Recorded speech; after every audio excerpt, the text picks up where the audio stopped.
In 1980, in April, things weren't going very well for the run. For Terry, he had finished running across the Rock, and he had just landed in Nova Scotia.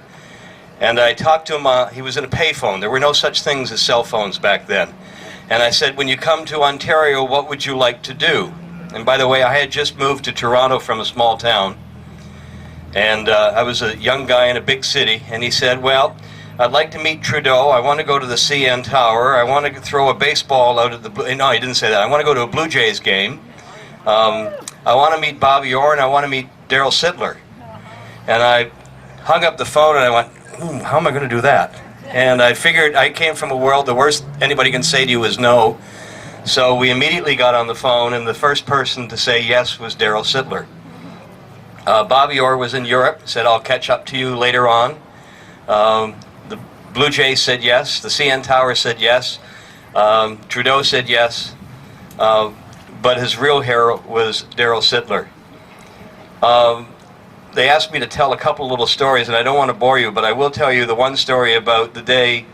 It was April the 12th, and by the way, when I saw Darryl today, I was going to say, you're 27 years, 3 months, and 2 days late. But what happened was I told Terry that morning that Darryl had been held up and was not going to be able to make it.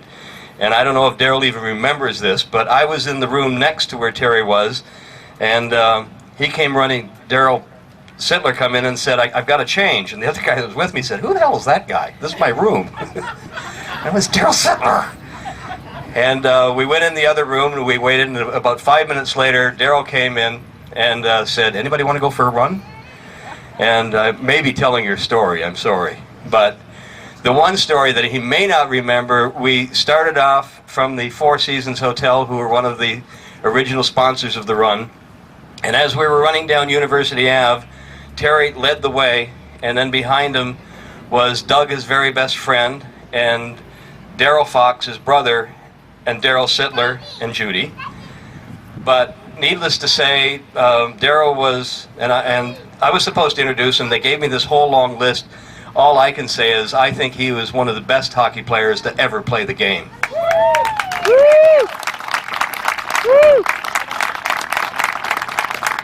And on a personal basis, my son who ran with us, it was 8 years old at the time, and my daughter was 9. My son teaches English in China now, and his entire apartment is painted in Toronto maple leaf. And I'm not kidding. Like, he got his students to paint the whole apartment. So as they were running down University Ave, the people were yelling, Darryl! Darryl! Meaning him. But Darryl Fox, if it was a nice-looking girl, would go, that one was for me. And if it was an older woman, he'd go, that one was for you. He was a supporter of Terry from the beginning.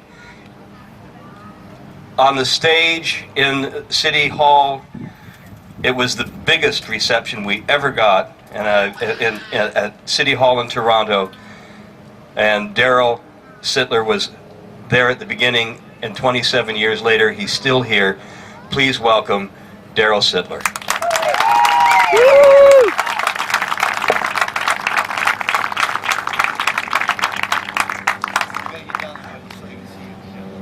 Too tall. First of all, thank you for the comments, Bill. Ladies and gentlemen, boys and girls, it's special for me to be out here on Mile Zero.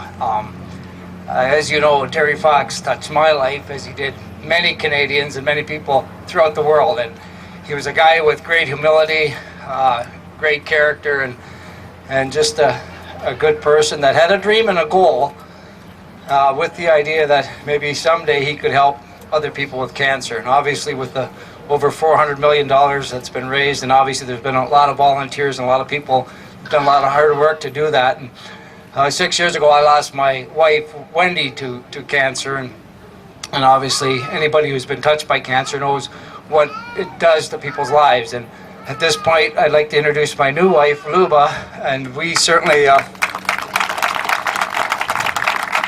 married 3 years ago, but we certainly appreciate the invitation to Victoria from Doug and Rob to be out here And for me, 27 was the number I wore on my back. To be here, to see this statue in the 27th year of Terry's run, and to be a part of this skate-a-thon that we're having tomorrow, and the run on Sunday, it's certainly very special for me.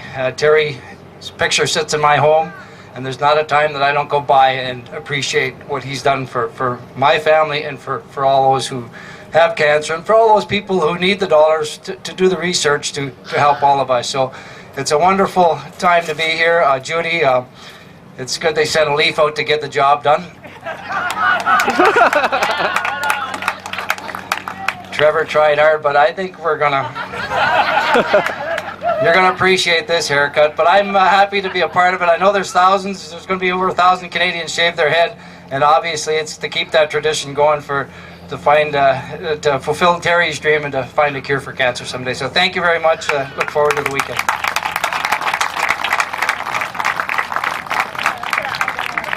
He's going hair farming. Where do you want to start? A little sheep shearing here. No eyebrows. Hey, where's Bill? He called me old timer. My knees buckled. Veteran. Veteran.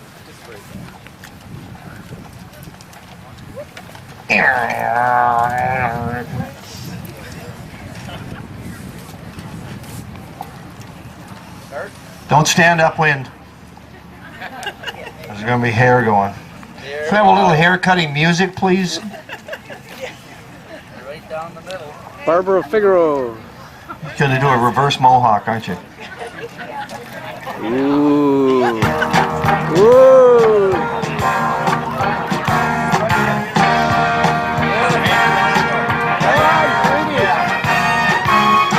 This is a song called Run, Terry, Run that originally Terry loved, but we listened to it so much that running down University Ave, he actually said, shut that off. But play it, Al, because they haven't heard it.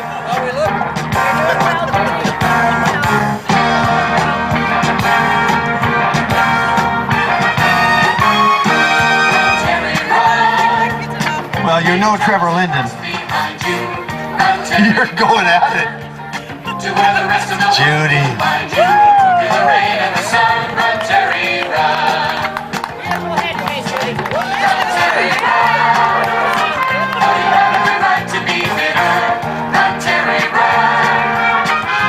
By the way, don't forget the skate-a-thon, Saturday, September 15th, 10 o'clock in the morning till 1 o'clock in the afternoon. Save On Foods Arena, free admission. Darryl Sittler will be there to sign autographs. And see Doug Lamb. Doug Lamb, where are you? Stick your hand up. Right there. See Doug Lamb for almost everything. I just want to talk about when I ran by here one morning 2 years ago in April. I thought Mile Zero could use something more than just a sign. And I just heard about the monument being done in Newfoundland, and I thought it'd be a great time to do a monument for Terry being the 25th anniversary. So luckily I bumped into Chris Coleman and Alan Perry, and Alan said, if we get on the radio, just tell everybody we're going to do it. Nobody's going to stop us. And I said, if they stop us, they can hand in their Canadian passport and leave the country. So, or phone Judy and talk about it. So we decided to put up the monument. Darryl came here 2 weeks later, and I brought him down to Mile Zero, and at the same time a bus was unloading. And they were all unloading, and I said, where are you all from? Welcome to Victoria. And they said, are you the mayor? And I said, no, not yet, don't rush it. And so I said, can you name a great Canadian runner? And they said, Terry Fox. And I said, here's Darryl, his brother. And the cameras were flying, and they were so excited, and it just seemed a perfect thing, and that's why the man is here. Let's get those first shavees up here, please. If you can bring them up. And Dean Pryor as well, who was the first person to volunteer. He works at UVic Student Society. Where is he? All right, Dean. Dean, come up here for a second. Dean? Yeah, it's true. The fire department just showed up. It's a beautiful thing. Hey, Dean? Why were you the first? Because I'm related to Linda. Okay. Was this a quiet conversation the night before? No, I was kind of volunteered. I see. Fine. And how long have you had to think about this? I'm very happy to be doing this. This is fun. I'm quite happy to lend my support, my hands, for a worthy cause, or I should say my hair. Have you had short hair before? Yeah, on a regular basis. So, That was during the penal years. yeah, I don't like to talk about that. All right, somebody should be shaving him right now. How are you doing there, Judy? I'm doing great. Can you feel the breeze off the ocean? I can, and I have to say this was much less painful. Thank you very much. Let's hear it for Judy Fox, everybody. And the guy that's going to give up his day job and open at Bloor and Yonge Street, Darryl's Head Shaving. Who's next? Well, actually, good you asked that, because we have someone here. Rob's next. No, not yet. So, your name? Abel McFortine. Welcome, and your